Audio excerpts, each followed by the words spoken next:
పరిస్థితి కానీ ఇవన్నీ చూస్తే రేవంత్ రెడ్డిని తక్కువ అంచనా వేసింది బీఆర్ఎస్ అని అనుకోవాలా, లేదంటే బీఆర్ఎస్ ఎఫర్ట్ వాళ్ళు ఇప్పుడు కేటీఆర్ చేసిన పోరాటం ఒక జలక్కిచ్చింది, ఒక పరీక్ష పెట్టింది రేవంత్ అని అనుకోవాలా?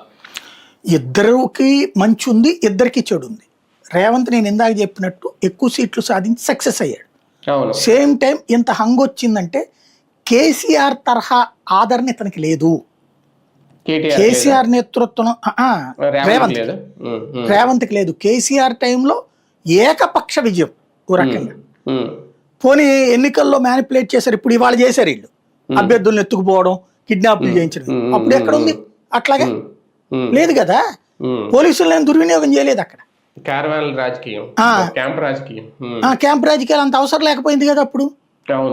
అంటే ఏకపక్ష విజయాన్ని ప్రజలు ఇచ్చారు, ఈయనకి ఏకపక్ష విజయాన్ని ఇవ్వాల. ఎక్కువ సీట్లు సాధించినందుకు అభినందనలు చెప్పాలా, ఏకపక్ష విజయాన్ని ఇవ్వలేదంటే నిన్ను పూర్తిగా నమ్మట్లేదు అన్నది ఇక్కడ స్పష్టం.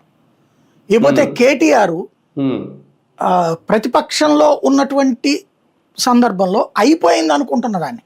పార్లమెంట్ ఎన్నికల తర్వాత ఇక బీఆర్ఎస్ పని అయిపోయింది, బీజేపీ పుంజుకుంది అన్నటువంటి స్టేజ్ నుంచి ఇవాళ మళ్ళీ తీసుకొచ్చాడు ముందుకి. మన సర్పంచ్ ఎన్నికల్లో కావచ్చు, ఇవాళ ఈ ఎన్నికల్లో కావచ్చు, ముందుకు తేగలిగాడు కదా పార్టీని. చాలా ముందుకు తెచ్చినట్టు ఇప్పుడు 29% అంటే ఆషామాషి ఏం కాదు. దాంతోపాటు ఒక 16 మున్సిపాలిటీలు గెలుచుకోవడం, ఇంకో 10-15 దాకా సింగిల్ లార్జెస్ట్